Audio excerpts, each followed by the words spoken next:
Turning now to Decision 2024, both campaigns for the presidential candidates are sending their major players to Arizona this week. So we're joined now by 12 News political insider Bram Resnik for a look at what this really means for our state leading up to Election Day. Because, Bram, this is just around the corner.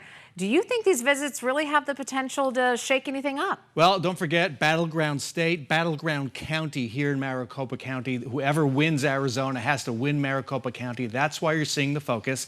Let's also remember Kamala Harris has been a presidential candidate for just 3 months. Mind-boggling when you think about it. She still has a lot of introducing to do for herself to voters. A lot of voters who are just kind of on the edges, a little unsure of what they might do. So this will help.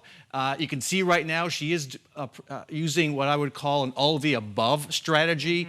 Rallies, meetings, going on Howard Stern's show, going on all kinds of podcasts. A very different approach to campaigning to get herself out, especially in front of the voters. They need to win over. You just in a close race, you just need to win over a small group of voters. Meanwhile, Donald Trump largely pursuing a base strategy, just keep Republicans by his side, juice the turnout as much as you can, and hope that delivers a victory. And as you said, we know those margins are small, especially in our battleground state here in Arizona.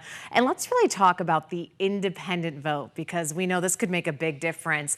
More than 16,000 Arizonans registered as independents just last month right here in Maricopa County. And that number is more than the number of Democrats or Republicans who registered in September. What do you think this really reveals about our state during this election cycle? I want to start with a caveat, which is I have not compared this to past years, but I will tell you what we've seen so far over the last 4 months. That has been the trend. Independents far outpacing Republican and Democratic registrations. It's interesting on a number of levels. Could be a lot of new voters. I'm also told more Latinos these days are registering as independents rather than as Democrats. And we've seen Democratic support, presidential candidate support, slipping among Democrats. So Latinos emerging, maturing as a political force and making decisions that might be different from the ones that Latino voters may have made 10 years ago or 20 years ago. Obviously, our state's always been known for ticket splitting as well, so maybe this kind of highlights some of that decision making. It sure does, yeah. And tonight, we know U.S. Senate candidates Republican Kari Lake and Democrat Ruben Gallego are facing off for the very first and only debate. What do you expect from this, and what should voters be watching for? Here's the most important thing to know, and you heard what I just said about polling. Here's one thing that has just stood the test of time.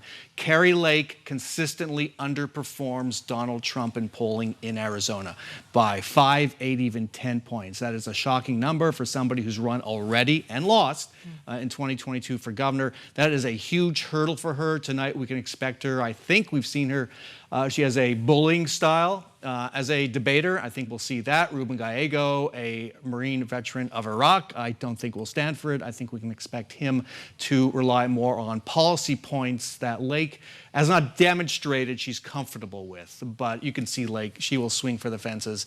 This might be her last best chance to try to catch up. And we'll have a lot to talk about before that debate and after that debate right here on 12 News. So you can stick here with us and our Bram Resnik for all your political coverage. Thank you so much, Bram, for joining us this morning. Allison, we'll send it back to you.